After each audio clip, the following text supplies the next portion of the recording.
सच्चिदानंद विग्रहम् पूर्णब्रह्म परानन्दम्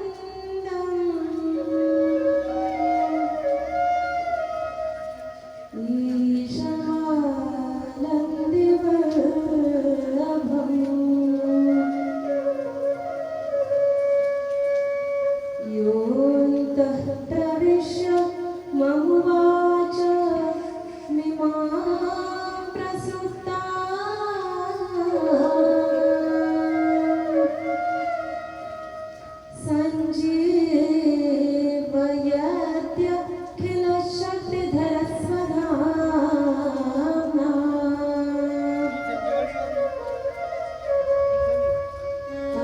अन्याश्च हस्तं चरणं श्रवणत्वगादि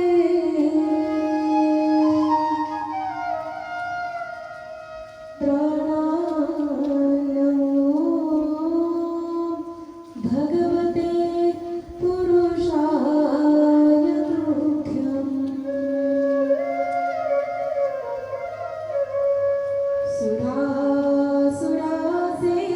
सुरासुरासेवितपाद पंकजा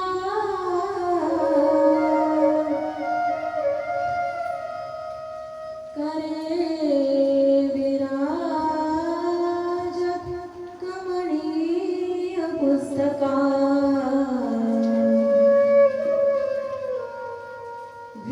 विधेश्च पत्नी कमलासनप्रिया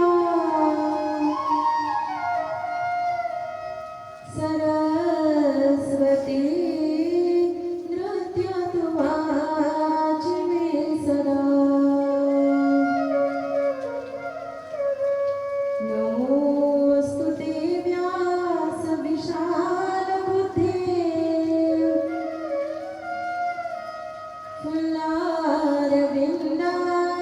फुल्लारविन्दायतपत्रनेत्र येन त्वया भारततैलपूर्णः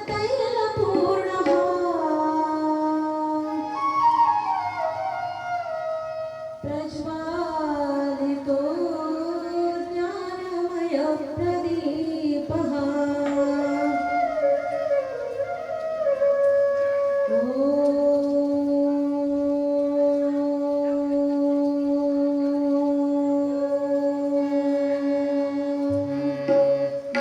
मृत्युञ्जयाय रुद्राय नीलकण्ठाय शाम्भवे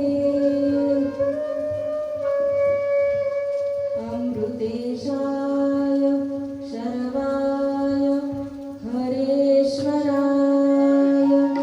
नमो नमः गोरक्षजालिन्दरचर्पटाश्च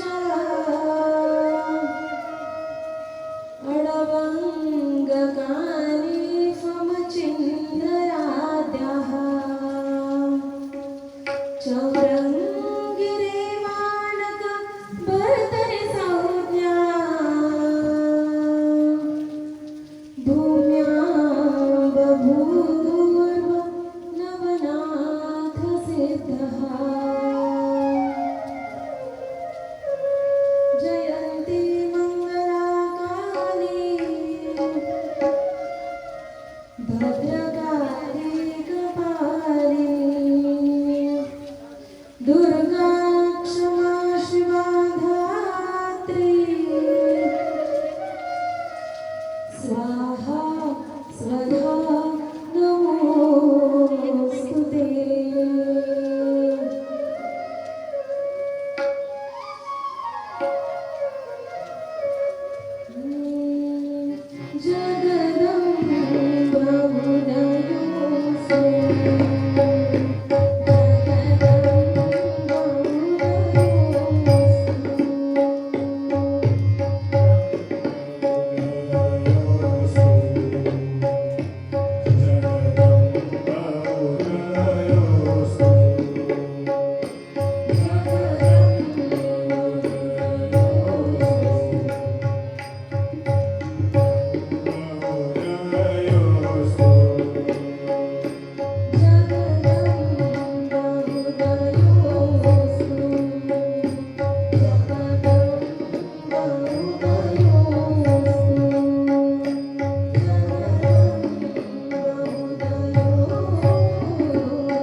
नारायणं नमस्कृत्यं नरं चैव नरोत्तमं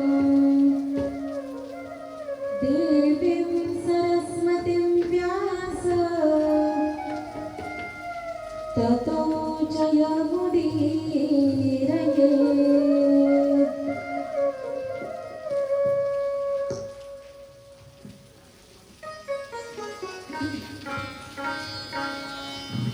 प्रस्तुत या ठिकाणी श्री कमळजा मातेच्या मंदिर प्रांगणामध्ये हा ज्ञान यज्ञ सोहळा मोठ्या उत्साहात संपन्न होतो आहे. श्री कमळजा माता सेवाभावी मंडळ तसेच समस्त कर्जुले हरेश्वर ग्रामस्थांच्या उत्कृष्ट संयोजनातून हा कथा ज्ञान यज्ञ सोहळा या ठिकाणी आरंभला आणि दिवसेंदिवस चढत्या क्रमाने हा सोहळा, हा ज्ञान यज्ञ, हा कथा यज्ञ, हा नाम यज्ञ या धर्म मंडपामध्ये अत्यंत उत्साहाने संपन्न होतो आहे. आपल्या सर्वांना नवरात्रीच्या या पवन पावन पर्व काळामध्ये देवी भगवतीच्या स्वरूपाच्या, पराक्रमाच्या, शौर्याच्या लीला ऐकण्याची संधी या मंडळाने तसेच समस्त कर्जुले हरेश्वर ग्रामस्थांनी उपलब्ध करून दिली आणि या संधीचा आपण सर्वजण लाभ घेत आहात. आपणा सर्वांचं या ठिकाणी अंतःकरणपूर्वक स्वागत करते. कथेला दररोज आपण पाहतो की आपले सर्व ग्रामस्थ तर या ठिकाणी उपस्थित असतातच, परंतु रोज जर आपण पाहिलं तर आसपासच्या गावातील मंडळी असतील, इतर नातेवाईक मंडळी असतील, तर ते देखील आपल्या या कथा ज्ञान यज्ञामध्ये सहभागी होण्यासाठी मोठ्या उत्साहाने येत असतात. आज देखील भरपूर मंडळी या ठिकाणी उपस्थित झालेले आहेत, पण सर्वांची माफी मागून बोलेल की कथेचा प्रथम दिवसापासून नियम केलेला आहे की कुणाचीच नावं घ्यायची नाहीत. सर्वांबद्दल माझ्या मनामध्ये खूप सारा आदर आहे, प्रेम आहे. आपणा सर्वांच्या चरणी, आबालवृद्धांच्या चरणी अंतःकरणपूर्वक नमस्कार करते. आपणा सर्वांवर देवी भगवतीची असीम कृपा ही नेहमी राहू देत, सर्वांना निरोगी दीर्घायुष्य लाभू देत, अशीच आई जगदंबेच्या चरणी, श्री कमळजा मातेच्या चरणी प्रार्थना करूया आणि आजच्या कथा भागाला आपण सुरुवात करूया.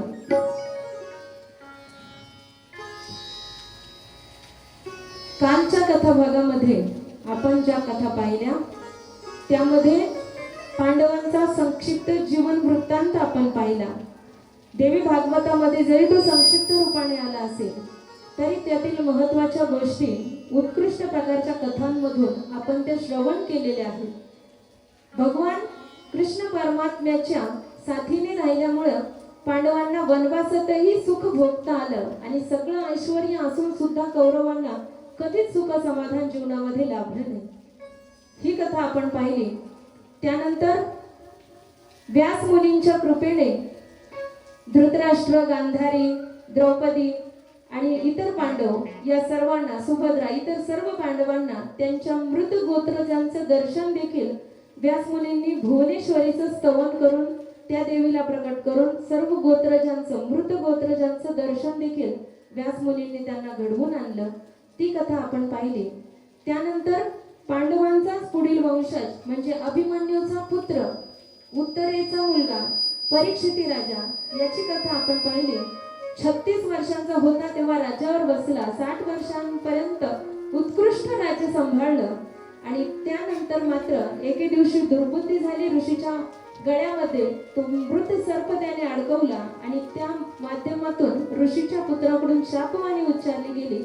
तक्षकाकडून 7 दिवसामध्ये तुमचा त्या ज्या कोणी व्यक्तीने जे धाडस केलं त्याचा मृत्यू होईल असा शाप. नंतर तक्षक आणि कश्यपांची कशी भेट झाली आणि तक्षकाने कसं कपट करून, कपट म्हणता येईल त्याला, कपटच करावं लागलं, पण जे विधिलिखित होतं ते कसंही होणारच होतं आणि अशा माध्यमातून परीक्षिती राजाचा तक्षक दंशाने त्या ठिकाणी मृत्यू झालेला आहे. जन्मेजयाने उत्तम मुनींच्या सांगण्यावरून सर्पसत्र आरंभलं. मध्ये आपण मध्यंतरीच्या काळामध्ये प्रमदवराची कथा पाहिली, रुरुची कथा पाहिली, त्यामध्ये डुंडूक देखील आला होता. त्यांच्या सांगण्यावरून, उत्तकाच्या सांगण्यावरून यज्ञ आरंभिला. आस्तिक मुनींच्या सांगण्यावरून तो यज्ञ त्याने थांबवलेला आहे. त्यानंतर वैशंपायनाकडून त्याने महाभारताचं श्रवण केलं, पण तरी समाधान नाही मिळालं.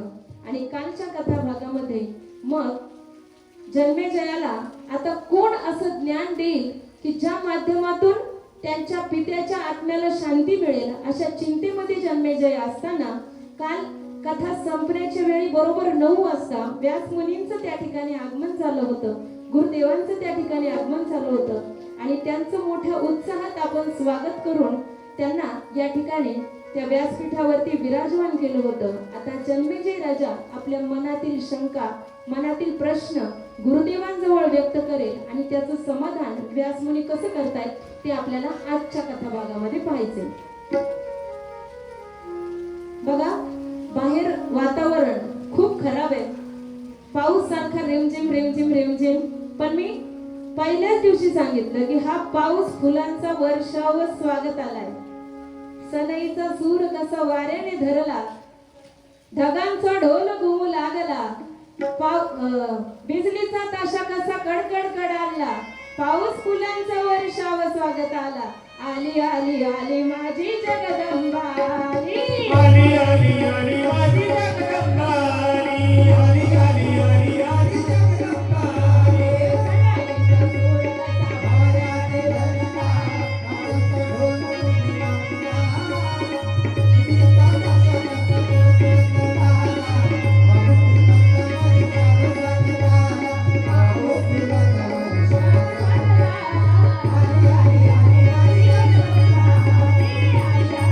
कडाला,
की जय. बघा जगदंबा खरंच आली की काय. ही कमळच्या माता बघा आपल्या खेळण्यासाठी आज या ठिकाणी आलेली आहे. असं सुंदर असं वातावरण आणि वरुण राजाची उपस्थिती हा शुभ संकेत मानला जातो यज्ञामध्ये. त्यामुळे पण आता येण्यासाठी लोकांना अडचणी होतात ती गोष्ट वेगळी, पण तरी सुद्धा खूप उत्साहामध्ये हा सोहळा या ठिकाणी संपन्न होतो आहे. जन्मेजय राजाने व्यासदेवांना उंच आसनावर बसवलं, त्यांची पूजा केली, आल्यानंतर त्यांची विचारपूस केली, त्यांना भोजन करवलं, स्नान भोजन इत्यादी सर्व कर्म उरकल्यानंतर मग कारण पेरुणी शेता जाईजे पुजुनी देवा पाहिजे तोषणी प्रसाद घ्यायचे अतिथीचा. अतिथी आल्यानंतर कुणी आपल्या घरी आल्यानंतर आधी त्यांचं आदरातिथ्य करावं, पूजन करावं आणि मग यथाकाल आपल्या मनातल्या गोष्टी आपण त्यांच्याशी बोलू शकतो. असं सर्व गोष्टी झाल्यानंतर मग जन्मेजय राजाने त्यांना आसनावरती बसवलेले, उंच आसनावरती बसलेले आणि समोर जन्मेजय राजा बसलेला आहे आणि आपल्या मनातील प्रश्न तो आता व्यास मुनींना विचारतोय की माझ्या पित्याचा तक्षक दंशाने मृत्यू झालेला आहे आणि अशा प्रकारचा मृत्यू त्यांना मिळाल्याने त्यांचा कशा प्रकारे उद्धार होईल, परलोकी गेल्यानंतर त्यांना सद्गती कशी मिळेल, यासाठी मी काय उपाय करावा याबद्दल तुम्ही मला मार्गदर्शन करा. या गोष्टीने माझ्या मनामध्ये फार दुःख होत आहे, काय करावं मला समजत नाही. संपूर्ण महाभारत मी श्रवण केलं परंतु कशानेच मला समाधान मिळत नाही. अशा सर्व गोष्टी जन्मेजय राजाने बोलून दाखवल्या. त्यावेळी मात्र समाधान कशाने मिळेल, समाधान कशाने मिळेल असं जेव्हा विचारलं त्यावेळी व्यासांनी त्याला, नारदांनी त्यांना ज्या गोष्टी सांगितल्या त्या गोष्टी सांगायला सुरुवात केली. तर नारद मुनींनी सांगितलं की एकदा माझ्या पित्या ब्रह्माला देखील असा प्रश्न पडला होता की समाधान कशाने मिळेल असं जेव्हा वाटलं त्यावेळी मग शेष सय्येवर निजलेल्या भगवान विष्णूंकडे ते गेले आणि त्यावेळी मधुकैटभ वधाच्या वेळी आधीची परिस्थिती मी सांगतेय. त्यावेळी मग त्या भगवती तुम्ही कुणाची आराधना करत आहात असं जेव्हा ब्रह्मदेवाने भगवान विष्णूंना विचारलं होतं त्यावेळी देखील मग त्यांनी मी जगदंबेचं स्मरण करतो आहे असं उत्तर त्यांना दिलं होतं. आता देखील पुन्हा तेच अजून वर्णन करून व्यास मुनी सांगतायत की नारदजींनी सांगितलं होतं की ती जगदंबा जी आहे ती कशी आहे, सृष्टौ या सर्ग रूपाच पालिनी याची रौद्री अशी ती आहे. सगळ्या सृष्टीला निर्माण करणारी सर्ग रूपाने, म्हणजे सर्ग म्हणजे काय तर ज्या कार्यासाठी त्या भगवतीला प्रकट व्हावं लागतं, निर्माण व्हावं लागतं त्याला म्हणतात सर्ग. जे श्रीमद देवी भागवत जे ना ते 5 लक्षणांनी युक्त आहे. ही प्रथम स्कंदातच ही कथा आहे, ते आपलं राहून गेलं होतं, ती गोष्ट आता सांगते. सर्ग म्हणजे देवीला जेव्हा अवतार घ्यावा लागतो म्हणजे सर्ग. देवीने अवतार घेतल्यानंतर या संसाराची, या ब्रह्मांडाची निर्मिती करण्यासाठी मग ती त्रिदेवतांना देखील निर्माण करते आणि त्यांना पुढील कार्य सोपवते. त्याला काय म्हणतात, प्रतिसर्ग असं म्हणतात.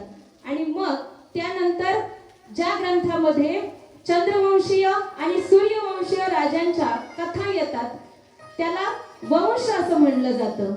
त्यानंतर स्वयंभू मनुचा वंश ज्यामध्ये सांगितलं जातो त्याला मन्वंतर असं म्हटलं जातं. आणि ह्या स्वयंभू मनुच्या वंशाची कथा ज्या ठिकाणी सांगितली जाते त्याला वंशानुचरित असं म्हटलं जातं. म्हणजे सर्ग, प्रतिसर्ग, मन्वंतर, वंश आणि वंशानुचरित अशा सर्व प्रकारच्या कथा या देवी भागवतामध्ये आहेत. म्हणूनच 5 लक्षणांनी युक्त असा हा श्रीमद देवी भागवत ग्रंथ आहे. तर मग सृष्टौ या सर्ग रूपाच पालिनी याची रौद्री संसारे चापे यस्या जगदित खिलम क्रीडनम या पराख्या. म्हणजे हा संसार, हा सर्व तिची क्रीडा करण्यासाठी तिने निर्माण केलेला आहे. ती स्वतःच त्याच्यामध्ये क्रीडा करते आणि नंतर अंताच्या वेळी स्वतःमध्ये विलीन होते. या भगवतीचं वर्णन जे आहे ना, हे परा पश्यंती मध्यमा ह्या कुठल्याच वाणीने होऊ शकत नाही.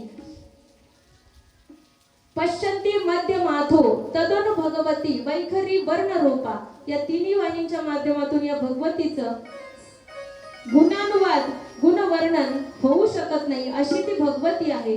आणि म्हणून तस्माद वाचम विधी हरी गिरीशा राधित अलंकरोतु, म्हणजे विधी हर आणि गिरीश म्हणजे शंकर विष्णू आणि ब्रह्म हे त्रिदेव जे आहेत ना, हे त्रिदेव सुद्धा तिचं वर्णन करू शकत नाही, हे देखील तिला शरण आहेत. अशा प्रकारचं वर्णन या जगदंबेचं भवानीचं त्या ठिकाणी सांगितलेलं आहे. या भगवतीची जर आराधना केली तर सर्व शंकांचं समाधान होतं, सर्व दुःख निवारण होतं. हे सांगत असताना मग मधुकैटभाचा वध झाल्यानंतरची कथा आता मी सांगते. वध झाल्यानंतर मग या भगवतीने कुठल्या प्रेरणेच्या कुठल्या शक्तीच्या सहाय्याने भगवान विष्णूंना निद्रेतून जाग केलं, किंवा हे काय घडतं आहे आम्हाला काहीच समजत नाहीये, आम्हाला तू मार्गदर्शन कर, आम्ही कसे निर्माण झालो किंवा आम्ही पुढे काय करायचं आहे हे आम्हाला काहीच समजत नाही, असं जेव्हा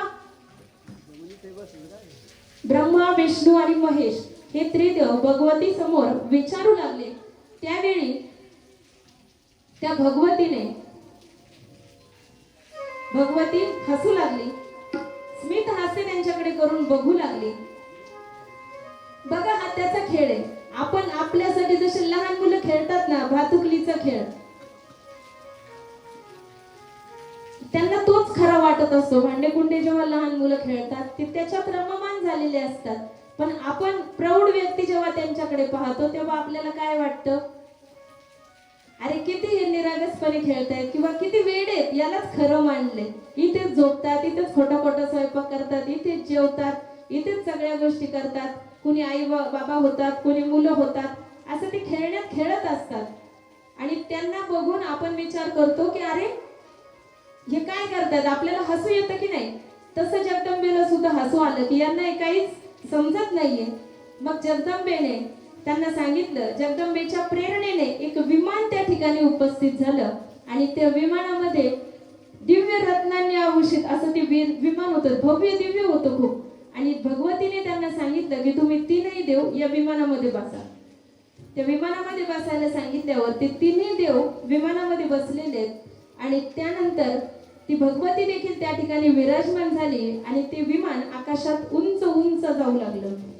उंच उंच गेल्यानंतर मग ते आजूबाजूला बघतायत, विमानातून बघताना त्यांना सगळी बाहेरची दृश्य दिसत आहेत. सुंदर नद्या, पर्वतरांगा, सुंदर फुलांनी फळांनी बहरलेले असे वृक्ष, पक्षी, हे सर्व त्यांना बाहेर दिसत होतं. आणि असं प्रवास करत असतानाच मग काही उंचीवरती गेल्यानंतर त्यांना इंद्रलोक दिसू लागला. त्या ठिकाणी एक इंद्र बसलेला होता. इंद्र सभा भरलेली होती, अप्सरा नृत्य करत होत्या.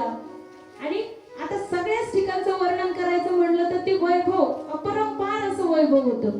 सगळं हिरे, रत्न, माणकं, सुवर्ण अशा सर्वांनी जडित असे ते सगळे महाल आणि सगळ्या त्या सुंदर सुंदर स्त्रिया, सगळे तेजपुंज असे सगळे ते पुरुष असे त्या ठिकाणी बसलेले दिसत होते. इंद्रलोक त्यांनी पाहिला. त्यांना प्रश्न पडला, हे आपण काय पाहतोय. त्यानंतर अजून विमान वरती जाऊ लागलं, ब्रह्मलोक दिसलं.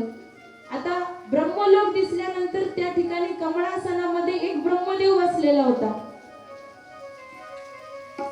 आता ह्या ब्रह्मदेवाला लक्षपूर्वक आहे बरं का, विमानात एक ब्रह्मदेव बसलेला आहे आणि तिकडे बाहेर अजून एक ब्रह्मलोक दिसतंय, त्याच्यामध्ये पण एक ब्रह्मदेव बसलेला आहे.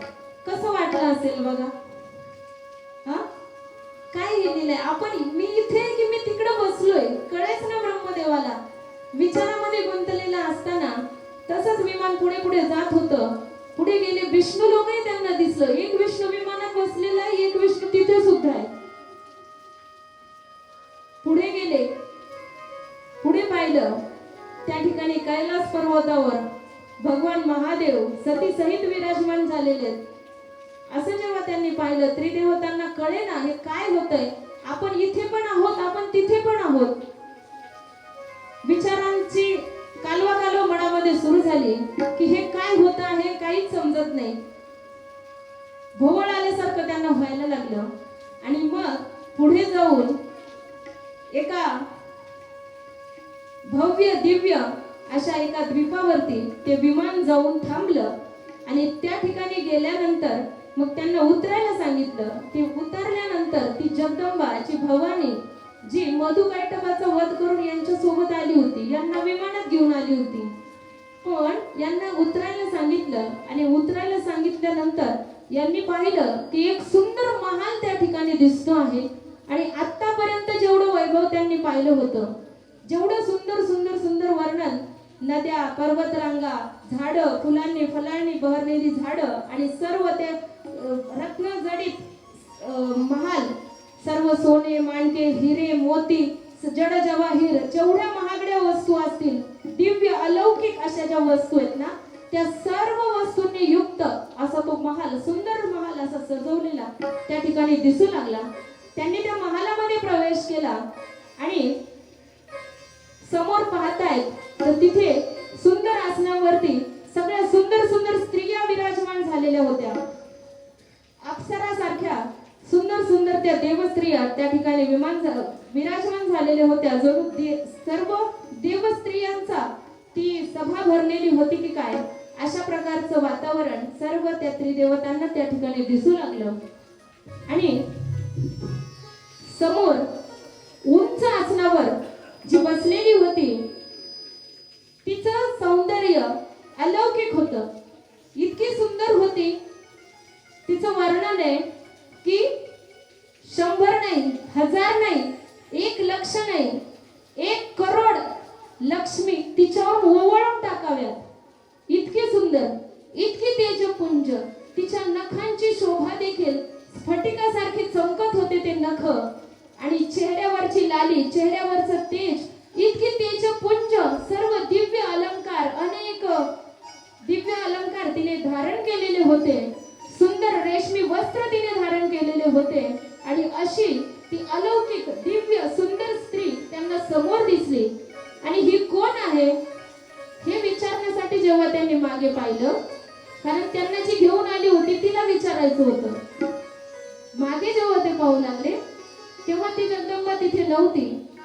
आणि त्यांना कळालं की आपल्याला जी या ठिकाणी घेऊन आलेली आहे ना, तीच समोर विराजमान झालेली होती. तीच राजराजेश्वरी त्या सिंहासनावरती आरूढ झालेली होती. आणि तीच या त्रिदेवतांना मार्गदर्शन करण्यासाठी त्या ठिकाणी सज्ज झालेली होती. हे सर्व तिचं वैभव पाहून हे थक्क झाले आणि तोंडातून त्यांच्या शब्द फुटेल. काय बोलावं, काय स्तुती गावी आणि काय ह्या वैभवाचं वर्णन करावं, त्यांच्या मुखातून शब्द फुटत नव्हते.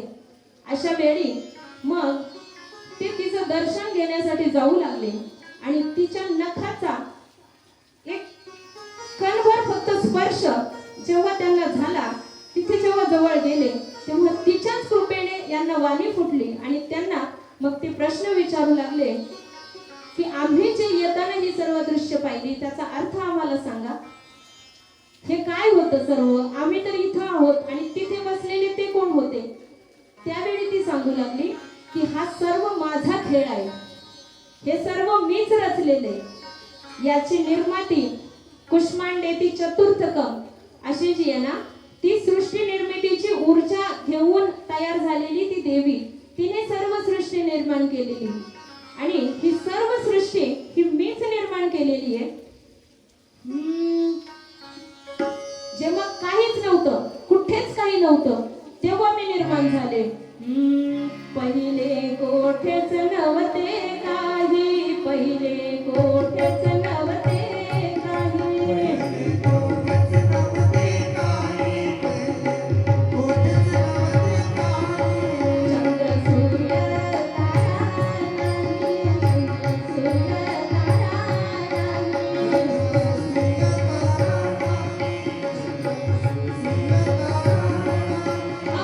शून्याची होती काही, अवघी शून्याची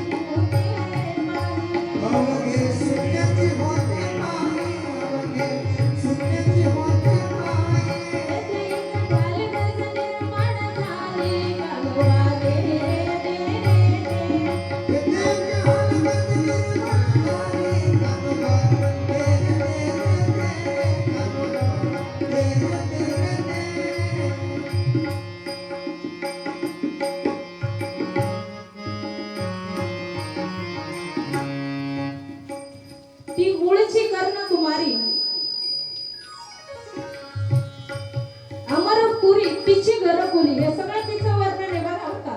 तिने पहा एवढी ख्याती केली, इंद्रादिकांचं म्हणे गाऊनी तिने एवढी ख्याती केली की इंद्र चंद्र हे सर्वजण तिचे खेळणे, अमरपुरी तिची घरकुली. तिने बापाची दाखला केला, कोण वाईट म्हणे या बोला, सगळे तिच्याच बोलानी चाला, तरच कैवल्य सुख तुम्हाला बरं का. तिला कोणी वाईट म्हणू शकत नाही. तिनेच या ब्रह्मांडाला जन्माला घातलंय, म्हणजे हे त्रिदेव सुद्धा तिच्यापासूनच निर्माण झाले, म्हणजे तिचीच लेकरं झाली. तिने तोच पती केला, पुन्हा त्यांची पत्नी म्हणूनही तीच आहे, आई म्हणूनही तीच आहे. हे कसं बाबा कळत नाही आम्हाला, हे कशी तुझी लीला आहे जगदंबे. प्रश्न पडतो मनामध्ये, पण तरी सुद्धा हे मान्य करा आणि तिचंच महात्म्य मान्य करा, तरच तुम्हाला कैवल्य सुख मिळेल बघा. ऐसी ब्याली सर बाली 5-25 पोरे तीही, सुरुवातीला 5-25 पोरे, पंचमहाभूतांना जन्म दिला. ज्ञानेंद्रिये कर्मेंद्रिये या सर्वांच्या माध्यमातून मग त्या मानवांची निर्मिती. त्रिदेवतांना भगवान विष्णूंना या सृष्टी सृजनासाठी सात्विक शक्ती प्रदान केली. भगवान ब्रह्मांना ही सृष्टी निर्माण करण्यासाठी राजसी शक्ती प्रदान केली. भगवान शंकरांना सृष्टी संहारासाठी ही चालू ठेवा, सृष्टी संहारासाठी लागणारी ती तामसी शक्ती त्याच भगवतीने प्रदान केलेली. आणि अशा प्रकारे 42-25 पोरे तिने, ऐसी 42 सारीच सृष्टी, सगळी सृष्टी 42 बघा, सगळ्या सृष्टीला जन्माला तिनेच घातलं. न पडता भ्रताराच्या दृष्टी कसं असेल, न पडता भ्रताराची दृष्टी. एका जनार्दनी या गोष्टी विचारा श्रीगुरूंच्या मुखे. आपल्याला जर हा प्रश्न पडत असेल ना, हे असंच आहे, आपल्या बुद्धीने याचा विचार आपण करू शकत नाही, बरोबर आहे ना महाराज. या गोष्टी आपल्याला श्रीगुरु समजून सांगतील, त्या गोष्टी त्यांना विचाराव्यात. असं हे भगवतीचं अपरंपार वैभव ती त्यांना सांगते की तुम्हा सर्वांना मीच निर्माण केलंय. आणि तुम्हाला वाटत असेल मी म्हणजे एक ब्रह्मदेव, मी म्हणजे एक शंकर, मी म्हणजे एक विष्णू, पण असं नाहीये. अनेक युग झाली, अनेक कल्प झाले, प्रत्येक युगामध्ये एक ब्रह्मदेव, एक विष्णुदेव, एक शंकरजी, प्रत्येक कल्पामध्ये वेगवेगळे असे हजारो लाखो करोडो अशा सर्वांना मीच निर्माण करते. अनेक जन्म तुम्ही घेत असता माझ्या प्रेरणेने, असं ती त्यांना सांगू लागली. आणि तेव्हा मग मात्र भगवान विष्णूंनी तिची स्तुती गायली. त्यांना देखील आठवलं जेव्हा वटस्य पत्रस्य पोटे शयनम बालम मुकुंद मनसा स्मरामि, जेव्हा ते वडाच्या पानावरती भगवान विष्णू बाळरूपामध्ये पोहोचलेले होते, तिने सांगितलं होतं सर्वं खलविदमेवाहं नान्यदस्ति सनातनम. या संपूर्ण विश्वामध्ये जे काही दिसतंय ते सर्व मीच आहे, माझ्या व्यतिरिक्त अन्य सनातन असं या जगतामध्ये दुसरं काही पाहायला मिळणार नाही, असं ती सांगत होती. भगवान विष्णूंना त्याचं स्मरण झालं आणि हीच ती भगवती जी सर्व सृष्टीच्या रूपाने निर्माण झालेली आहे, सत आणि असत रूपी त्रिगुणात्मक अशा संसाराची निर्मिती ही सर्व हिनेच केलेली आहे, असं भगवान विष्णूंना त्या ठिकाणी आठवलेलं आहे.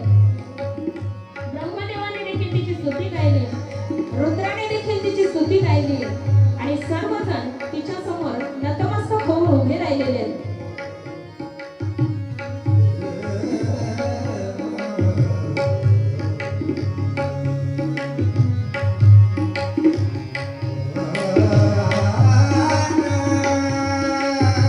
तिच्या समोर उभं राहिलेले असताना मग आता आमच्यासाठी पुढे काय कार्य आम्ही करायचं आहे याचं देखील भगवती आम्हाला मार्गदर्शन कर.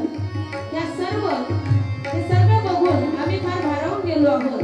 आम्हाला आता पुढे काही सुचत नाही. आता आम्ही पुढे काय करायचंय, आम्हाला कशासाठी तयार केलंय, कशासाठी निर्माण केलंय, आम्हाला सांग तरी जरा, असं जेव्हा ते भगवतीला विचारू लागले त्यावेळी भगवती पुन्हा स्मित हास्य करत त्यांना म्हणू लागली की तुम्हाला भगवान ब्रह्मदेवाने सृष्टी निर्मितीचं कार्य करायचं आहे, भगवान विष्णूंनी या सृष्टी पालनाचं कार्य करायचंय आणि त्यासाठी 7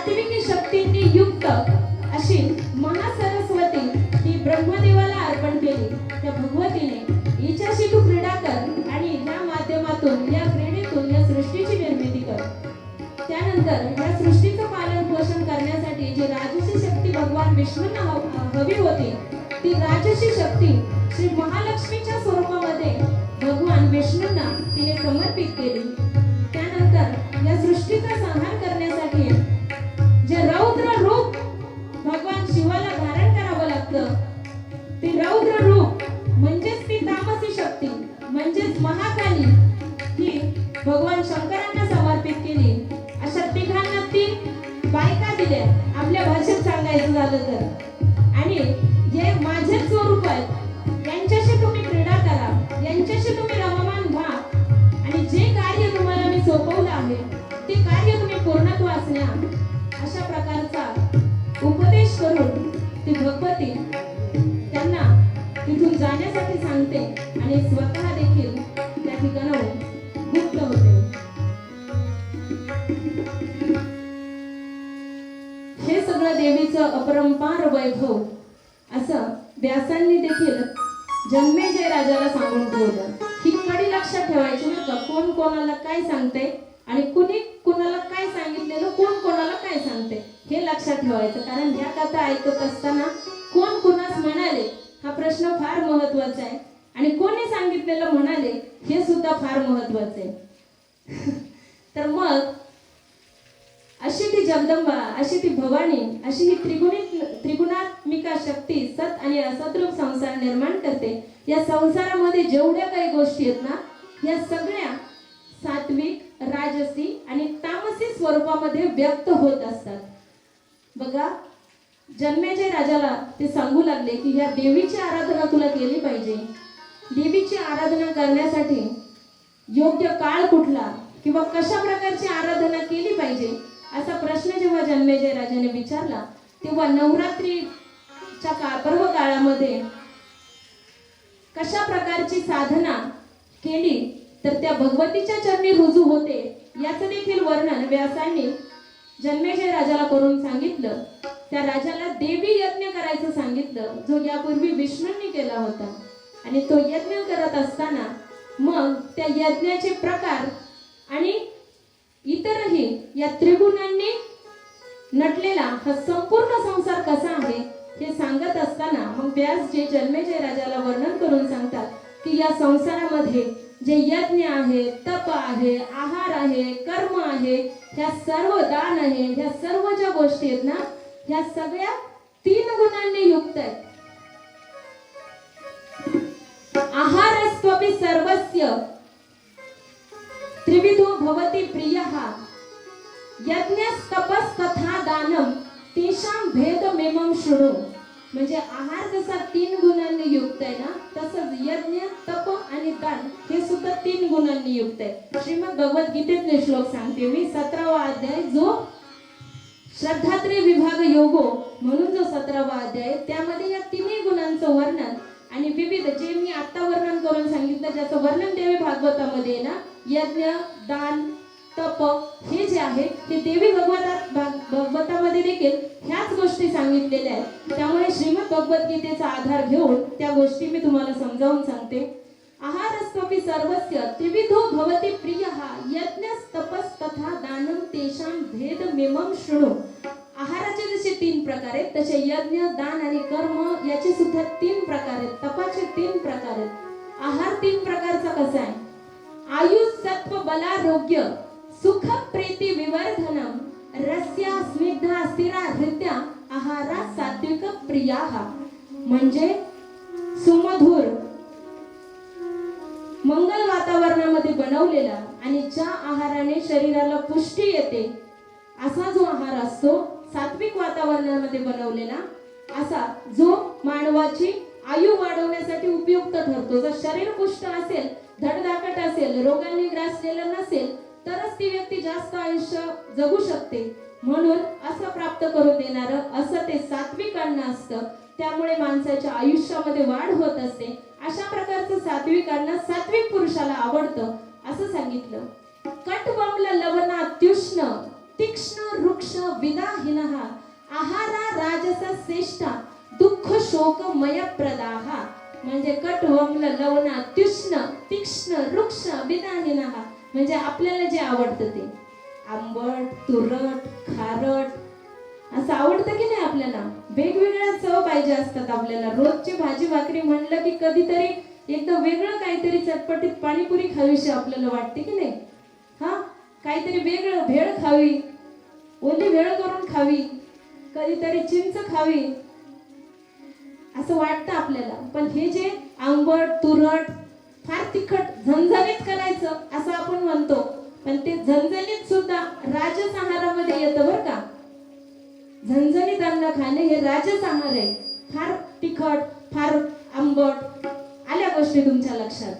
असं जेव्हा खातो ना, दुःख शोकमय प्रदाहा यात यामम गतरसम पुती पर्युषितम च यत् उच्चिष्टमपि चामेद्यम भोजनम तामस प्रियम. उष्ट फार आवडतं. आणि रात्री जर भात उरला ना महाराज, तर सकाळी उठल्या तो कांदा कापायचा आणि तव्यावर असा परतवायचा, पाची पकवान त्याच्या पुढे फिके. बरोबर आहे ना मामा. म्हणजे तो भात केला जातो ना, हळदीमध्ये कांदा, त्याच्यात कोथिंबीर, त्याला जिरी मोहरीची फोडणी, तोंडाला पाणी नको सुटू देऊ बरं का. तो खाऊ नये खरं तर. बघा, सगळ्यात जास्त हानिकारक आहे त्याच म्हणजे भात. का बरं मी सांगितलं, कारण सगळ्याच्या परिचयाचे येते. पण सांगायचंय काय तर, शिळ रात्री शिजवलेलं अन्न सकाळी खाणे. तुमच्या लक्षात यावं म्हणून भाताचं उदाहरण. जास्तीत जास्त वेळा भातच खाल्ला जातो, हो की नाही.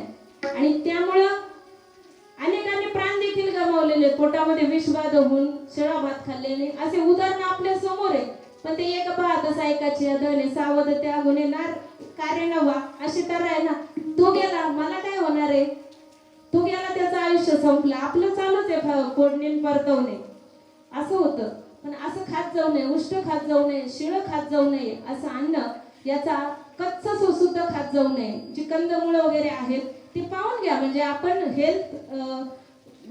हेल्थ जे आपण बाहेर पाहतो की बऱ्याच आपल्याला हेल्थ संबंधीच्या गोष्टी, हेल्थ कॉन्शियस असे सगळेच जण झालेले आहेत. आणि त्या संबंधी मार्गदर्शन, डाएट प्लॅन्स वगैरे आपल्याला सगळेजण देतात. पण ते बाहेरच्या लोकांचं ऐकण्यापेक्षा आपण जर ज्ञानेश्वरी उघडून पाहिली ना, 17वा अध्याय उघडून पहा. त्याच्यामध्ये तुम्हाला हे डिटेलमध्ये कळेल की काय अन्न खाल्ल्याने तुम्हाला काय मिळेल आणि काय खाल्ल्याने तुमचं नुकसान होईल, काय खाल्ल्याने तुमचं आयुष्य वाढेल. त्यापेक्षा दुसरं चांगलं मार्गदर्शन युट्यूबला नाही तुम्हाला मिळणार, कुठेच नाही मिळणार. असं सांगितलं. भोजनम तामस प्रियम अफलाकांक्षीभिर यज्ञो विधिदृष्टो य इच्छते यष्टव्य मेवेति मन समाधायस सात्विकः अभिसंधाय तु फलम दंभार्थमपि चैव यत् इच्छते भरत श्रेष्ठम तम यज्ञम विद्धि राजसम विधिहीनम सृष्टान्नम मंत्रहीनम दक्षिणम श्रद्धा विरहितम यज्ञम तामसम परिचक्षते. एकाच क्रमामध्ये तुम्हाला तीनही प्रकारचे यज्ञ सांगून टाकले. सात्विक यज्ञ, राजसी यज्ञ, तामसी यज्ञ.